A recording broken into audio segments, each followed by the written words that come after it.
नमस्कार, मैं हूं अली अब्बास। तेज रफ्तार न्यूज़ में आपका स्वागत है। आइए नजर डालते हैं आज की कुछ ताज़ा खबरों पे।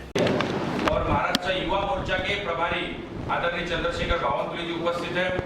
उनके साथ साथ महाराष्ट्र भारतीय जनता युवा मोर्चा के अध्यक्ष सन्माननीय विक्रांत पाटिल जी और मैं तेजेंद्र सिंह तिवाना, भारतीय जनता युवा मोर्चा मुंबई अध्यक्ष।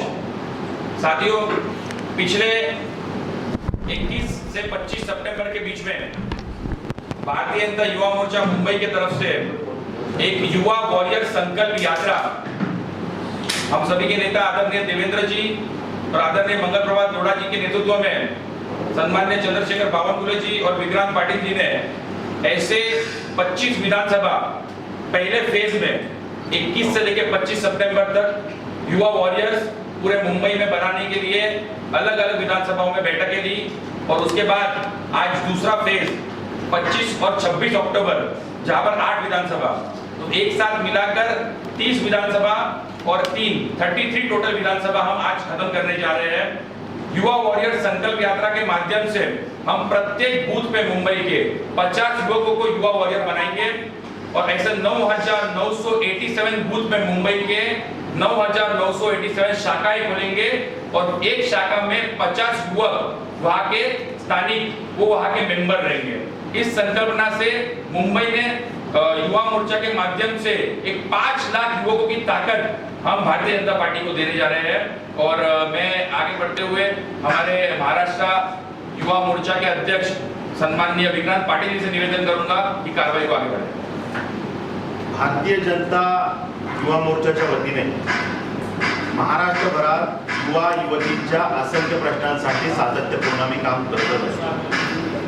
युवा युवतींचे असंख्य प्रश्न, त्यांच्या अन्यायाला वाचा फोडण्यासाठी भारतीय जनता युवा मोर्चा हा ताकदीनं काम करतोच आहे, रस्त्यावर उतरतोच आहे।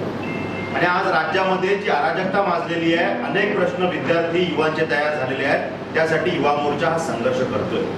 एमपीएससीच्या विद्यार्थ्यांचे विषय असतील, आरोग्य सेवकांचे विषय असतील, युवा मोर्चा ताकदीनं त्या विषयांना जाब विचारतोय, अन्यायाविरोधात वाचा फोडतोय। पण त्याचबरोबरीनं 18 ते 25च्या युवांना जोडण्यासाठीचा एक संकल्प जो आदरणीय देवेंद्रजी फडणवीस साहेबांनी आम्हाला दिला, तो संकल्प पूर्ण करण्यासाठी आम्ही प्रयत्न करतोय।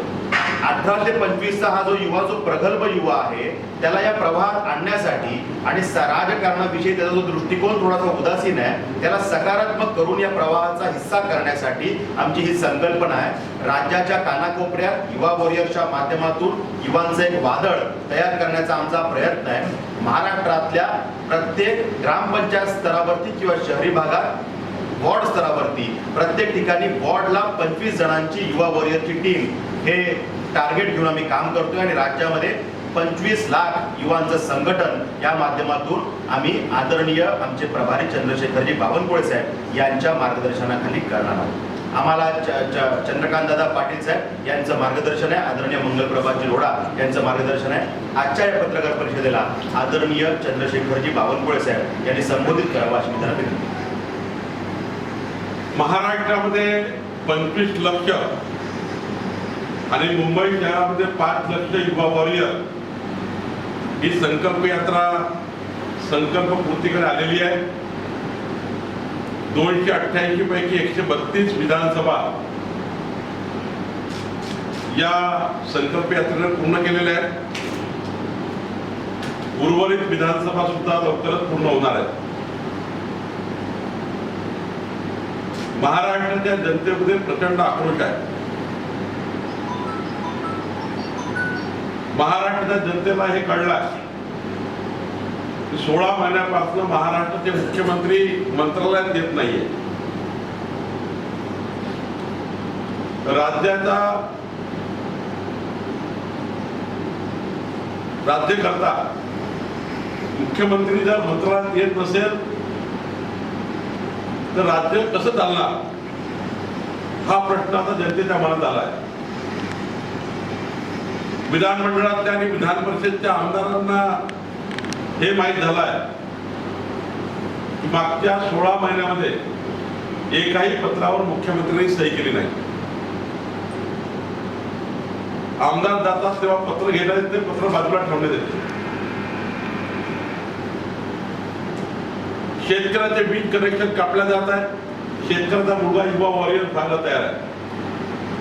या सरकारचा बदला घेण्याकरता तो आमच्या पाठीशी उभा झाला आहे. आदिवासी भागातली खावटी बंद केली आहे. आदिवासी परिवारातला युवा वॉरियर्स कडे, आमच्या युवकाकडे आकर्षित होतो आहे, पक्षाकडे आकर्षित होतो आहे. विदर्भ, मराठवाडा, उत्तर महाराष्ट्र वैधानिक मंडळ या सरकारने बंद केले. संपूर्ण डेव्हलपमेंट या सरकारने थांबवलं. संजय गांधी बंधाचे 4 महिन्यापासून पैसे नाही आहेत. रस्त्याची कामे बंद, पुलाची कामे बंद, व्यक्तिगत लाभाचे योजना बंद. एकंदरीत महाराष्ट्रामध्ये या सरकारचा कंट्रोल सुटलेला आहे आणि मंत्री आपल्या गावापुरते झाले आणि मुख्यमंत्री बांद्र्यापुरते झाले असं आता लोकांना वाटायला लागलं. मुंबईच्या 33 विधानसभेत जाताना मराठी माणूस सुद्धा आता शिवसेनेवर रागावलेला आहे. अनेक युवा कार्यकर्ते जल्लोषात भारतीय जनता युवा पक्षाकडे युवा वॉरियर्स होण्याकरता सेल्फी काढून त्याचं रजिस्ट्रेशन ते करतायत. महानगरपालिकेमध्ये आजपासून दिलं होतं 500 स्क्वेअर फीट पर्यंत मालमत्ता असलेल्या घरमालकांना आम्ही मालमत्ता करात सूट देऊ. ते मध्यमवर्गीय लोक युवा वॉरियर्स या योजनेकरता आम्हाला फोन करताय की आमच्या मुलाला युवा वॉरियर करा, आम्हाला सरकारचा बदला घ्यायचा. आणि त्यामुळं भारतीय जनता युवा मोर्चाने जो संकल्प यात्रा काढलेली आहे ही केवळ 25 लाख युवकांवर थांबणार नाही आहे. त्या महाराष्ट्रात लाखो युवक शिक्षणाचा बट्ट्याबोळ, परीक्षेचा बट्ट्याबोळ, युवकांचे प्रश्न आणि या प्रश्नावर सुद्धा युवा शक्ती आता जागृत झालेली आहे.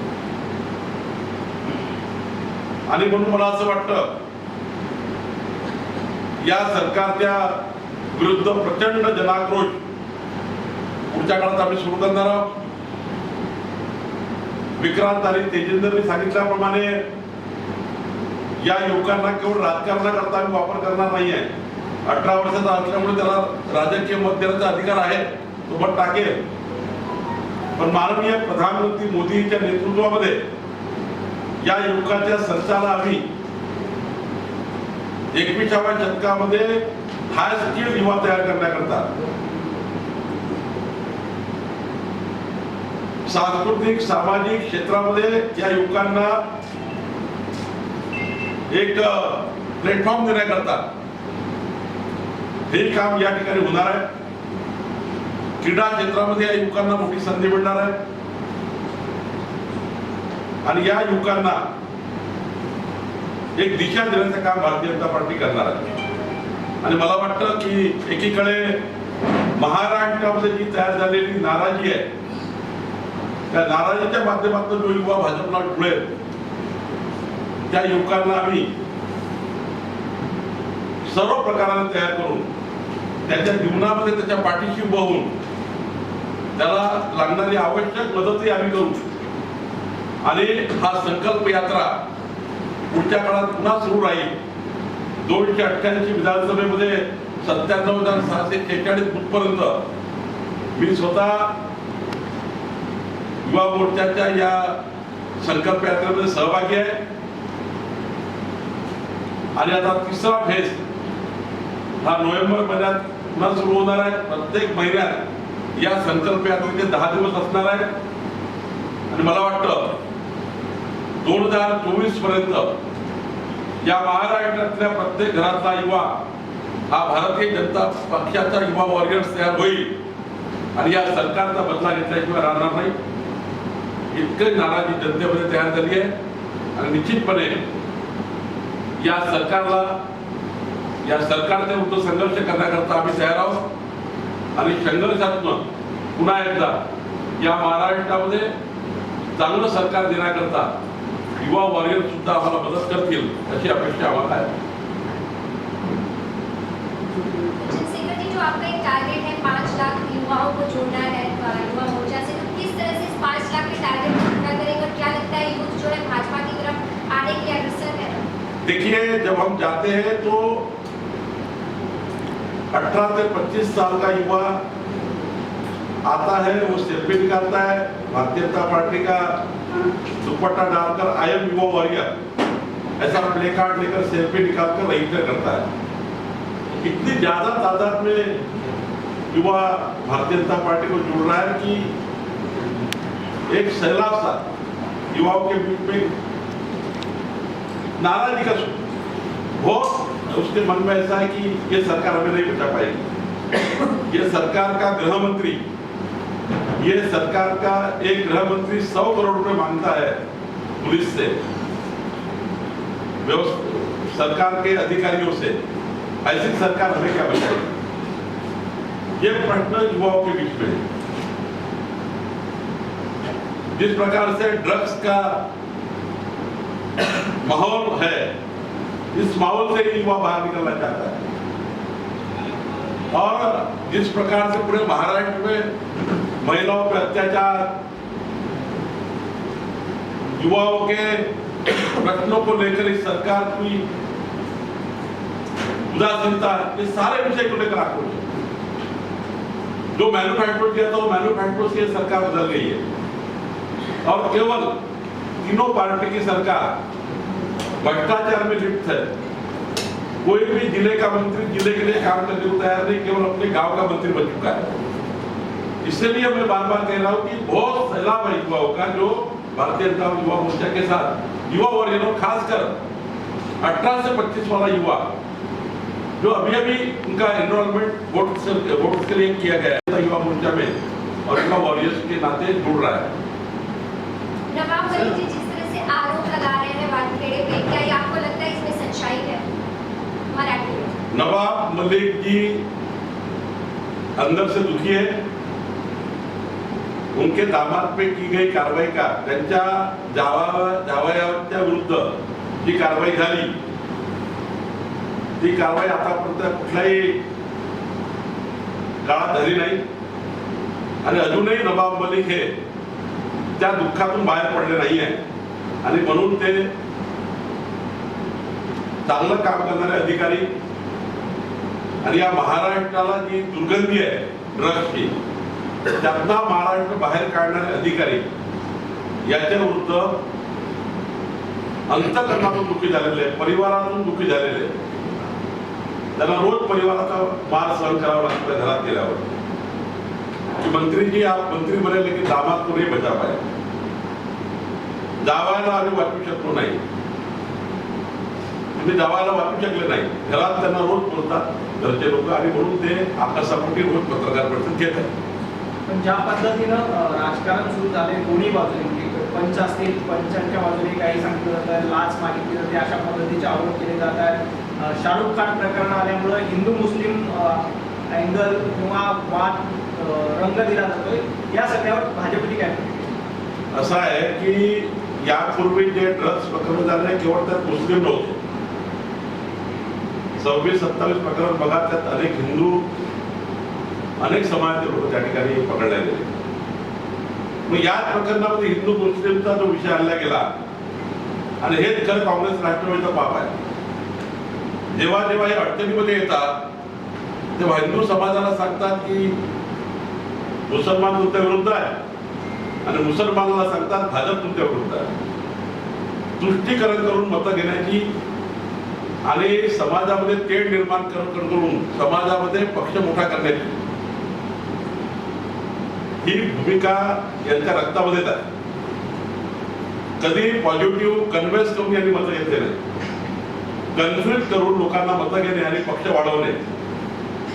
खऱ्या अर्थाने हे कुठल्या हिंदू मुस्लिमचं प्रकरण नाही आहे. जे पकडलं गेलं ते रेकॉर्डवर आहे, जे पकडलं गेलं ते सीसीटीव्ही मध्ये आहे, जे पकडलं गेलं ते कॅमेऱ्यात आहे. आणि मग या पद्धतीने पकडल्या गेल्यानंतर आपण आपल्या विरुद्ध गेल्यावर पूर्ण संस्थेला वेटीस धरणे आणि सरकारचा दुरुपयोग करणे. आज ज्या पद्धतीने नवाब मलिक आणि सरकारचे लोक वागताय, सरकारच्या प्रशासनाचा पूर्ण दुरुपयोग करून आणि संभ्रम तयार करून घटनेला डायव्हर्ट करणे, तपासाला डायव्हर्ट करणे, तपासावर प्रेशर निर्माण करणे, याकरता मला वाटतं या सरकारचं काम चालू आहे.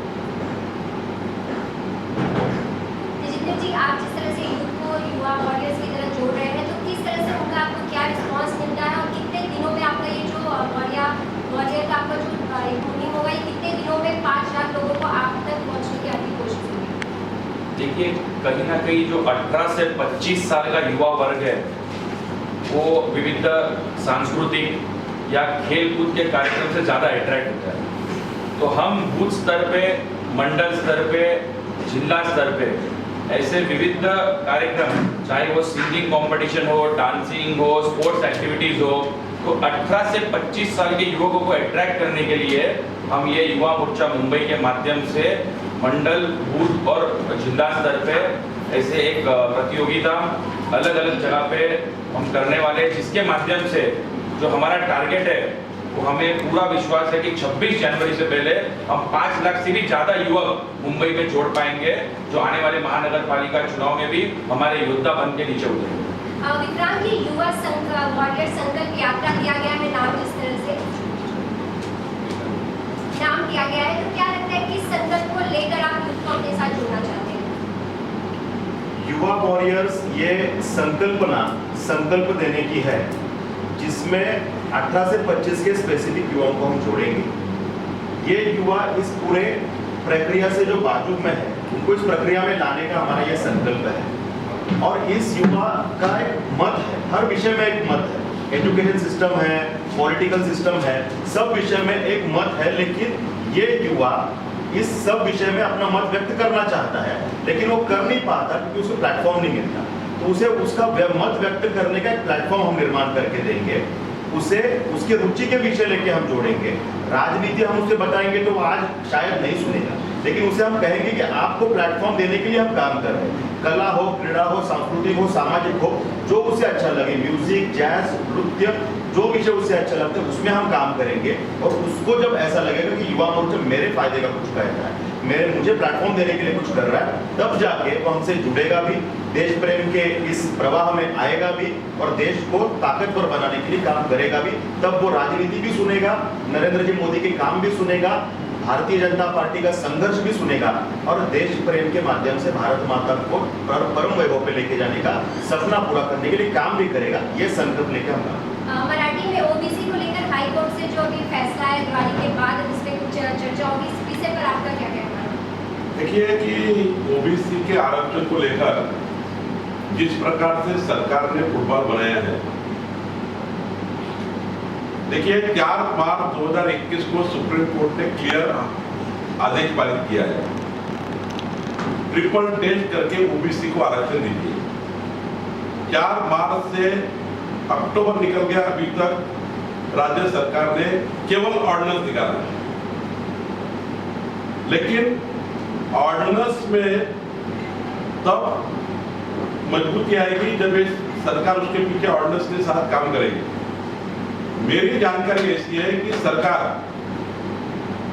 ऑर्डिनेंस को अभी तक चुनाव आयुक्त तक लेकर गई है, नहीं गई है. अगर लेकर गई है तो ऑर्डिनेंस के हिसाब से ओबीसी आरक्षण का वार्ड का फॉर्मेशन होना चाहिए, लॉटरी निकलनी चाहिए. यह सरकार की जवाबदारी है कि तो 4 मार्च 2021 के सुप्रीम कोर्ट का निकाल जो है, जो आदेश आया हुआ है, उसके ऊपर काम करे. वो नहीं कर रही है. ऑर्डिनेंस निकाला है, लेकिन चुनाव आयोग वो ऑर्डिनेंस मानने को तैयार है क्या, ये भी देख नहीं रही है. अगर मानते तो अभी तक लॉटरी में जो उन्होंने चुनाव आयोग ने काम करना चालू किया है प्रभाग रचनाओं में, उसके आगे अभी रिजर्वेशन का जब समय आएगा, 1 महीने में आने वाला समय, अभी तक ये संभ्रम है कि महाराष्ट्र सरकार ने निकाला हुआ ऑर्डिनेंस ये चुनाव आयुक्त महाराष्ट्र के निवडणूक आयोग तक सुनेंगे या नहीं सुनेंगे, या फिर क्या क्लियरिटी है या नहीं है। लेकिन मुझे लगता है कि महाराष्ट्र सरकार को ओबीसी को आरक्षण देना नहीं है, इसलिए सारे संभ्रम में रख रहे हैं। और अभी तक ये सरकार ने ऑर्डिनेंस के ऊपर कुछ भी नहीं किया, सुप्रीम कोर्ट से ऑर्डिनेंस क्लियर नहीं किया, चुनाव आयोग को नहीं पहुंचा है तो आगे की कार्रवाई नहीं हुई है। ये सरकार को ओबीसी आरक्षण देना है तो आने वाले लॉटरी में, आरक्षण की लॉटरी में वो ऑर्डिनेंस के हिसाब से काम होना चाहिए, वो ऑर्डिनेंस के हिसाब से आरक्षण मिलना चाहिए, ऐसा मुझे लगता है। लेकिन इनकी नीयत में खोट है। ये सरकार जानबूझ के और टाइम पास करेगी।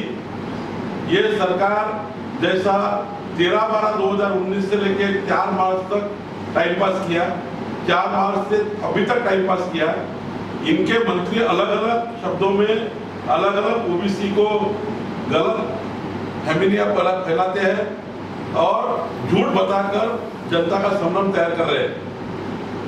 हमने इनको ऑलरेडी बताया है, हम आपके सामने आज भी और बताते हैं, ये सरकार ने ओबीसी आरक्षण का अगर निर्णय नहीं किया तो आने वाले दिनों में तीनों पार्टियों को महाराष्ट्र जनता छोड़ेगी नहीं, ओबीसी समाज नहीं छोड़ेगा। अभी भी आज भी ये सरकार क्लियर नहीं है कि ओबीसी आरक्षण मिलने वाला नहीं है या नहीं है। तो मुझे लगता है आज आपके माध्यम से सरकार को चेतावनी है, जो ऑर्डिनेंस निकला हुआ है वो चुनाव आयोग के सामने लेके जाए और वहां से क्लियर कराए और आने वाले महानगर पालिका, नगर पालिका में ओबीसी आरक्षण दे।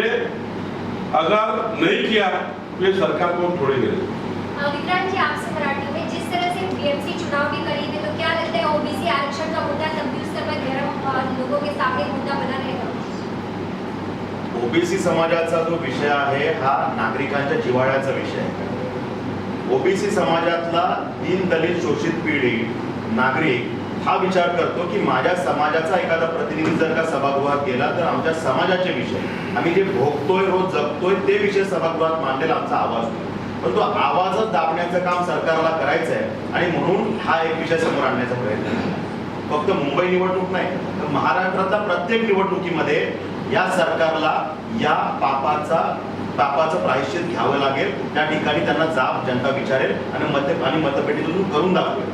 मुंबईमध्ये तर सरळ की ओबीसी समाज एवढ्या मोठ्या प्रमाणावर आहे आणि त्यांनी मनात ठरवलेलं आहे की ज्या पद्धतीनं मराठा आरक्षण सरकारने घालवलं, ओबीसी आरक्षण सरकारने घालवलं, हे सरकार जाणीवपूर्वक या सगळ्या विषयावरती काम करत आहे आणि म्हणून ह्याचा बदला जर घ्यायचा असला तर त्याचं निमित्त हे मतदानाच्या विषयातनं होत असतं आणि म्हणून जो प्रक्षोभ आहे तो या बीएमसी निवडणुकीमध्ये मतपेटीमध्ये जनता दाखवल्याशिवाय राहणार नाही। मामले सामने आ रहे हैं, उसको लेकर कैसे भारतीय जनता युवा मोर्चा काम कर रही है? 2019 में हमने मुंबई में बैंड्रा विधानसभा से काटर रोड से एक मुहिम चलाई थी, एंटी ड्रग्स ड्राइव।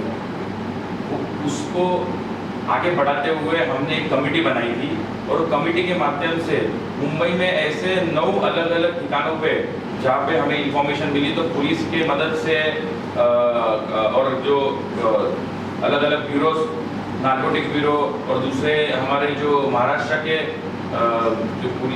जो महाराष्ट्र का ड्रग्स का जो पुलिस डिपार्टमेंट की तरफ से जो कमेटी है उसके साथ में कोऑर्डिनेशन करते हुए युवा मोर्चा के बहुत सारे कार्यकर्ताओं ने ऐसे 9 जगह पे हमने छापे मारकर पुलिस को मदद की है। और आगे भी जहाँ पे हमें इंफॉर्मेशन मिलेगा कि जो यहाँ पर जहाँ ड्रग्स बेचने का काम मुंबई भर में या किधर भी हो रहा है तो युवा मोर्चा के कार्यकर्ता एक फोन कॉल पे आके वहाँ पर उसको रोकने का काम करेंगे।